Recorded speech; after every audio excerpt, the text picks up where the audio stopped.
all these movements, not to get deep, all these movements probably started, not even the 60s. All this shit started in 1945. That's when America just fucking lost its mind. It was after that Second World War. Think about it. Because black Americans went off and fought in the war. They went to Europe. They made more money than they ever made in America. They might even got their dick sucked by white women. And then they came back to the United States and they looked around and they said, you know what? I don't like the way I'm being treated around here. But it wasn't just black dudes. At the same time, all the women in America went into the workforce because all the men were gone. That's when you see that old poster in the 40s with that dyke, like, we can do it. That's where that's from. And these women made money, and then the dudes came back home and started telling these women what to do, and they were like, yo, I'm not feeling you, nigga. At the same time, the CIA started experimenting with a drug in San Francisco. Back then, nobody knew about it, called LSD. By 1960, all the white kids in America were like, it works. And a new school of thought was unleashed on the American consciousness. People had never even thought like that before, and now they were thinking like that in mass. White kids in mass were like, fuck our parents' plans for us. By the time 1960 rolled around, the President of the United States was 42 years old. He was the next best hope. And they blew his brains out in Dallas, in fucking parade. That's the most gangster shit. There were 8 major assassinations in the 60s. Kennedy, X, King, Everett. And then, by the 70s, the white youth culture and the Black Panthers and the black youth culture started to merge. And you started to see Timothy Leary meeting Eldridge Cleaver in Africa, not Oakland. And that was the beginning of the 70s, one of the most turbulent decades this nation has ever seen. And I say all that to say this, that in that turbulent historical context, Bill Cosby raped 34 people.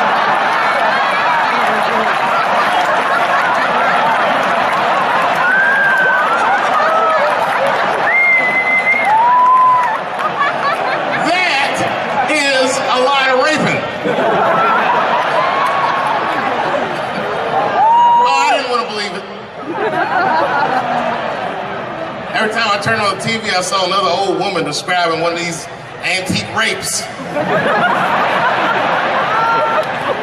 These rapes were old school. They'd be like, and then Bill Cosby pulled my bloomers down. Bloomers? I saw him peering through me through a large cloud of vagina hair. Vagina hair? I've seen that in years.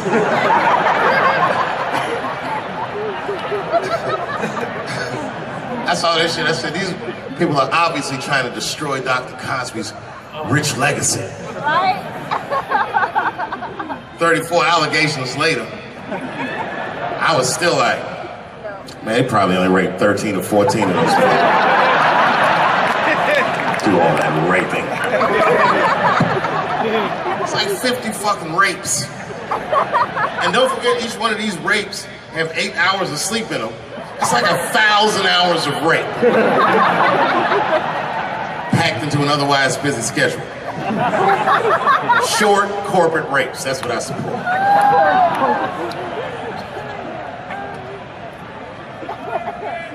Why would they sleep? That's what I don't understand. Why is Bill Cosby making all these girls sleep? Like, look, man, I'm not even as famous as Bill Cosby was, but I know 20 girls I could call right now and be like, yo, come to my place for a drink, and I'm gonna put something in it, and you're gonna fall asleep, and I'm gonna fuck you while you're sleeping. And they'd be like, cool, nigga, cool. What time you want me to come over?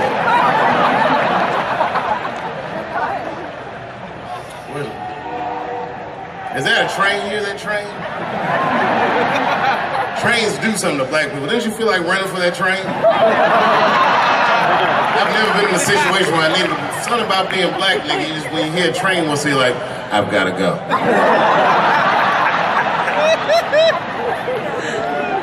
Just want to run away. No, man, for real, it's not comfortable like it used to be. I don't know how transgender people beat black people in the discrimination Olympics. if the cops shot this many trannies, you'd be like, it's a goddamn conspiracy. Right.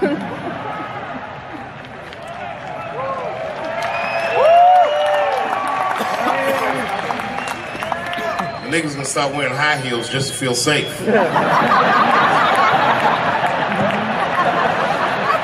Problem, officer? Was my bag and purse all matched? Is there a problem?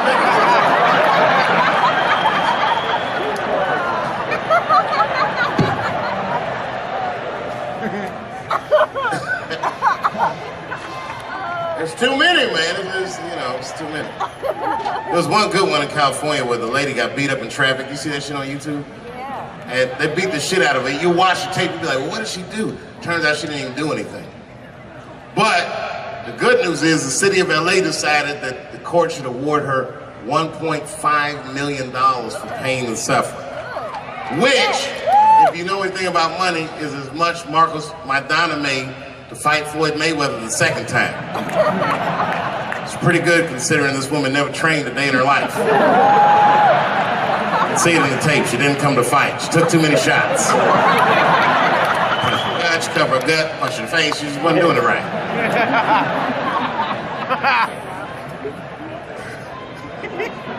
What?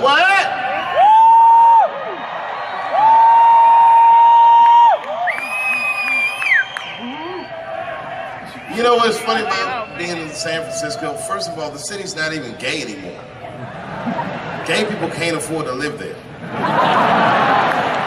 They just visit. Gay people got their money tied up in other shenanigans.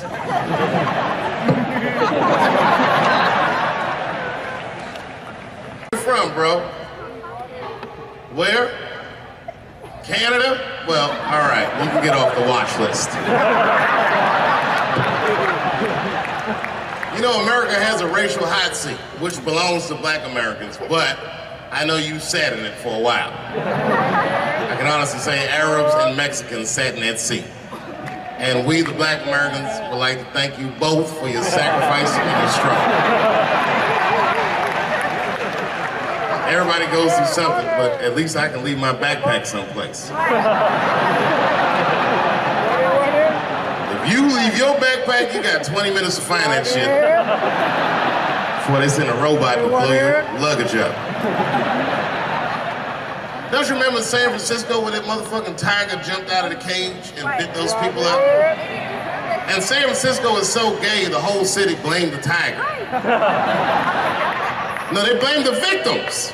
They didn't even say shit about the tiger. They said these people were teasing that tiger. That's irrelevant. Tiger should not be able to jump out of the cage and kill people at the zoo. They said that that tiger chased one of his victims 400 yards. Listen, you know how fucking fast you have to run to outrun a tiger for 400 yards? Nigga probably woke up in the hospital with an NFL recruiter standing over his bed. You did good, son. You did very good. I know this isn't a good time, but I'm with the Cincinnati Bengals. Complete coincidence. I think we can tie something in and do something really big with you. One of the guys the tiger bit was Mexican, and the other two were Arabs. I said, who trained this tiger? Homeland Security, like everybody?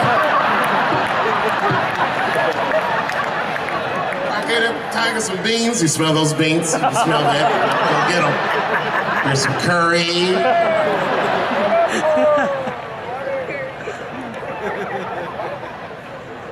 I see a lot of Indians in San Francisco. I always wanted to be in a Bollywood movie. Because Bollywood movies are deep, but at the end of the movie, no matter what kind of movie it is, there's always a dance number to make you feel better when you go home. Even if it's Precious. At the end of the movie, Precious would just jump out of the coffin. I don't have AIDS.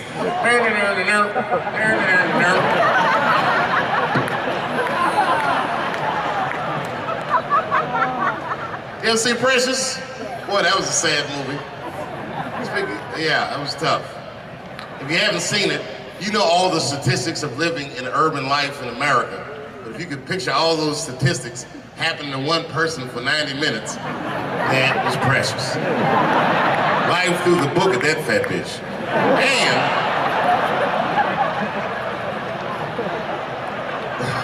And the music haunted me. Because the music was like, you know, like, I don't know, break beats or something. If they had Eddie Vedder do the score for Precious, I'd have killed myself in the movie theater. They had some of that, like, Smashing Pumpkins. Precious was morbidly obese. She couldn't read good. She was a victim of incest, and the baby had Down syndrome. Still the first verse, nigga. You gotta see the movie.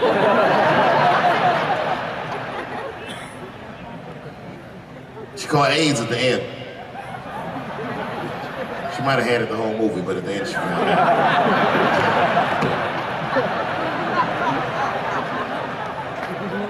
That's one way to lose weight, you know. It's a fucking movie. Precious is a fictitious character. I'm sorry. It's a fucked up movie. It was a fucked up movie. I got scared when I went to see Straight Outta Compton. And Eazy-E caught AIDS at the end. That shit freaked me out. Because I didn't know you could get AIDS from firing your manager.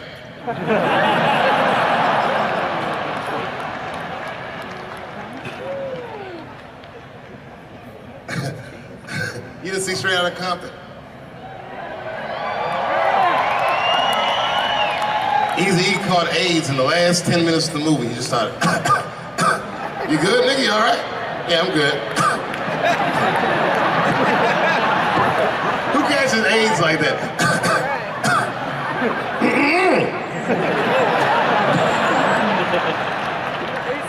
AIDS does not sound like that. It's a racking cough. And AIDS weird that a disease came out of nowhere in the 80s that doesn't kill anybody but niggas, fags, and junkies? What kind of disease hates everybody that old white people hate? I think the government hid that shit in disco balls. Only fun people get AIDS. You never see that guy? I think I'm gonna stay home and read a book. That nigga never say, I think I'm gonna stay home and cook for myself. You all right?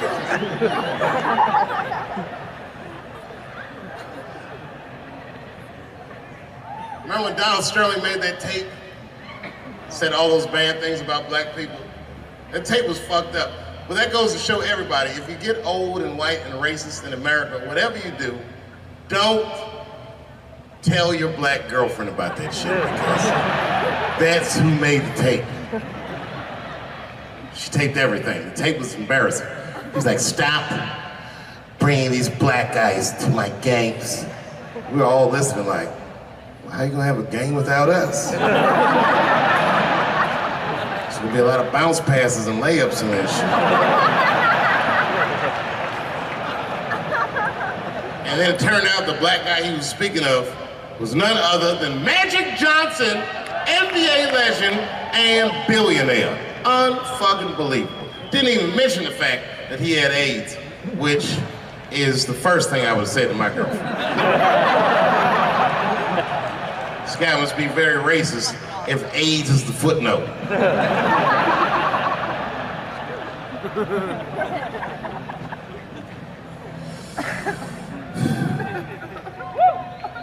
How many of y'all work for Google? Nobody?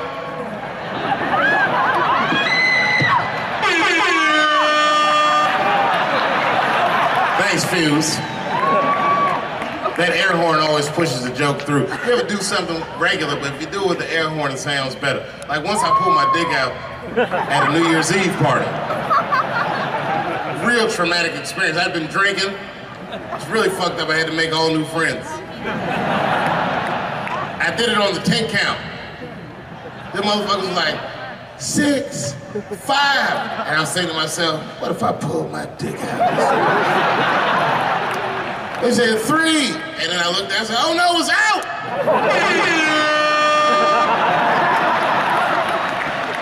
That air horn pushed me over the top. I pulled that shit out. I was like, oh!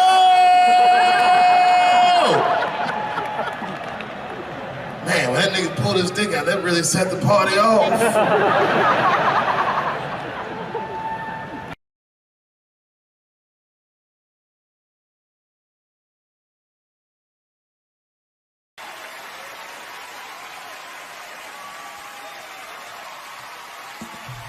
Ladies and gentlemen, Dave Chappelle.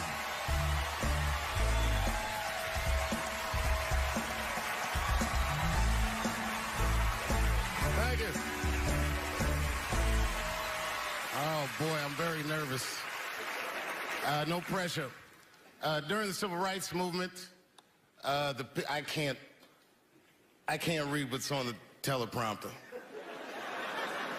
Some about black America and white America. There's black Americans and there's white Americans. We're all one America. So if you don't mind, this is not live, is it? I imagine whatever I say, you could just edit it out. Let's try it a few ways. Lou, are you in the booth? I am. All right, good. You know what, Lou? Let's just play around with it and see if we can get it right, get this clip package on, and then let me go home, all right? You got it. All right. Ready? All right, count me in. 5, 4, 3, 2, 1. Wu-Tang. I'm just with you, Lou. Let's do it again. We're going to do it again. We'll get it right. Here we go, Dave. 5, 4, 3, 2. You know, when I was a comedian starting out in Washington, D.C., right here in this city, 1988, I'll never forget this. It was a comedy club owner that banned profanity from his comedy club. He said it offended his audience, and this was a cause of major concern for all the comedians in the circuit. And we all called a meeting, and we had the owners come, and it was the club owners, and it was the comedians. It was the classic labor dispute. The club owners laid out their case. There cannot be profanity in these clubs because that offends people. And there's a comedian who's still a good friend of mine to this day. He lives right here in Washington, D.C. He stood up and he said, he's black, I should tell you, because it's important to the story. He says, I use profanity because I live a profane lifestyle. He says, I don't have an insect infestation in my house. I have roaches.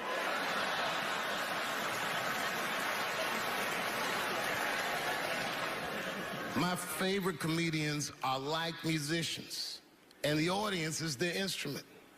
And the music they make is your laughter. And that's the laughter that I scored my entire life to. So now, some of my favorite American comedic composers. Thank you. When I lose my job, I lose my man. Treat me like a dog, he called me a dog. Yes, he did. What did he call me? An old dog. Sometimes I wished I was a dog and he was a tree. When you stop and think, football's a fair sport for my people. Only sport in the world a Negro can chase a white man and 40,000 people stand up and cheer him. See, in my neighborhood, the kids have a kind of a dubious reaction to that whole Santa Claus concept. They just don't believe that a white man will ride a reindeer through Harlem after midnight. In truth, white friend, it's you that all look alike. But look at the black people around you. We're all different colors. Black walnut, burnt almond, chocolate mocha, pecan, vanilla, yellow, mellow, light, bright, and damn near white. We come from the first people on the earth. You know, the first people on the earth were black people. We the first people had thought, right? We was the first one to say, where the am I? And how do you get to Detroit? I think maybe like 30 years ago, there was a woman that wanted to sing in there, a black lady that sang opera, that wanted to sing, what was her name? Mary Anderson, and this place was like segregated and they couldn't sing here. And here we are, like not even 50 years later, a 22-year-old black man on stage getting paid to hold his God bless America. I gotta go now. Y'all take it easy. Bye-bye.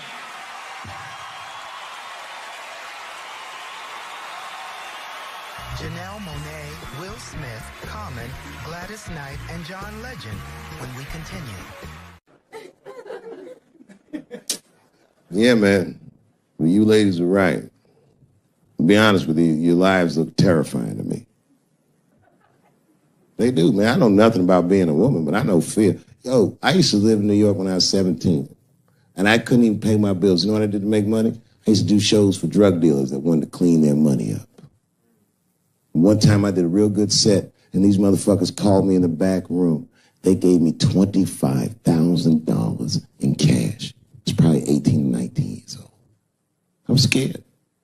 I thanked them profusely. I put that money in my backpack. I jumped on the subway and started heading towards Brooklyn at 1 o'clock in the morning. Never been that terrified in my life. Because I never in my life had something that somebody else would want. I thought to myself, Jesus Christ, if motherfuckers knew how much money I had in this backpack, they'd kill me for it. Then I thought, holy shit. What if I had a pussy on me all the time?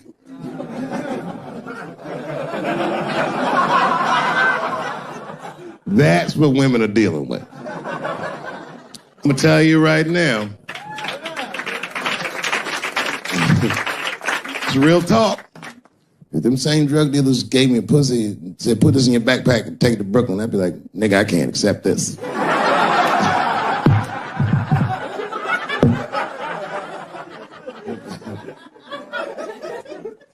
I empathize, man, you know.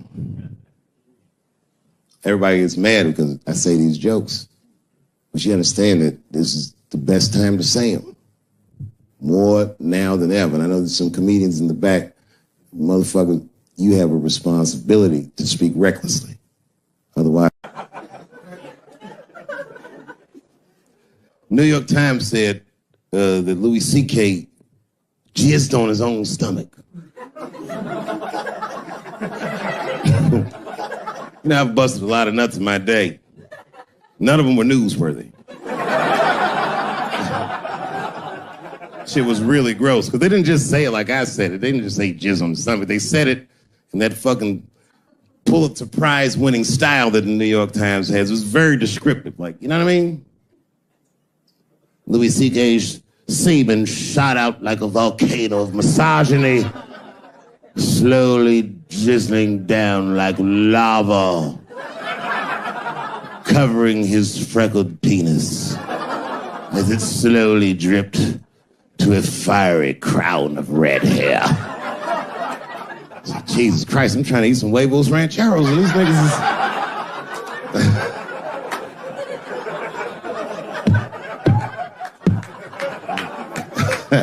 And you know, the tough part, being a comedian, knowing the motherfuckers, everybody comes up to me like, did you know? Did you know what Louis was doing? No, bitch, I did not know. The fuck you think we talk about at the comedy club? Hey, nigga, how was the weekend? Great, man. I was just jerking off in faces and coming on my own stomach, having a good time. You know how this business is. No, I didn't know. They act like we sit around like Grease. Tell me more, Dixie, put up a fight. Dun, dun, dun, dun, dun, dun, dun, dun, dun, dun. Sorry, I don't know the choreography, but you get the point. You get the point. She was intense. But Louis was like the turning point. I mean, you know, all these allegations are terrible. Louis was the only... I shouldn't say this, but fuck it. His allegation was the only one that made me, like, laugh. Well, if you think about it, because all his friends is reading it, and he's jerking off, and he's surprising people. He's surprising me.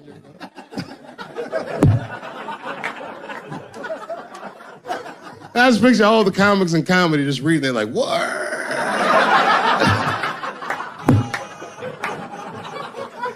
It's terrible. I know it's terrible. I'm sorry, ladies. You're right. You are right.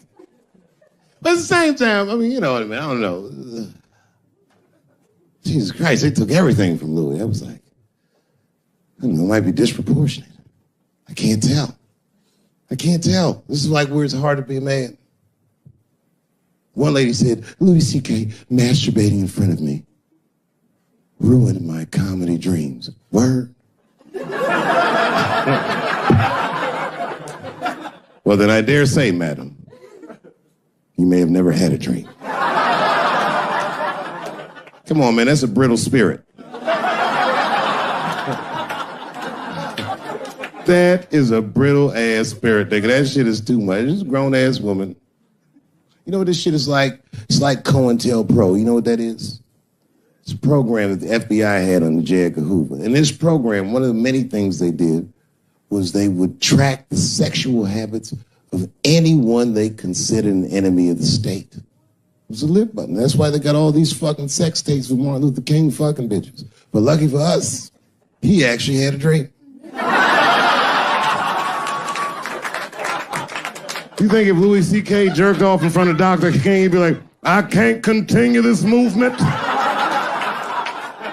I'm sorry, but the freedom of black people must be stopped. I didn't know this nigga was gonna pull his dick out and jerk off like this. I just thought we were gonna get a couple of drinks and chill.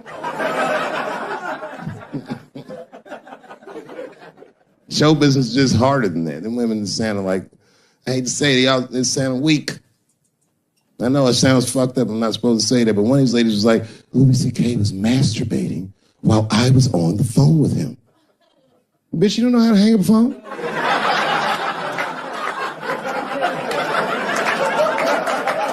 How the fuck are you going to survive in show business if this is an action?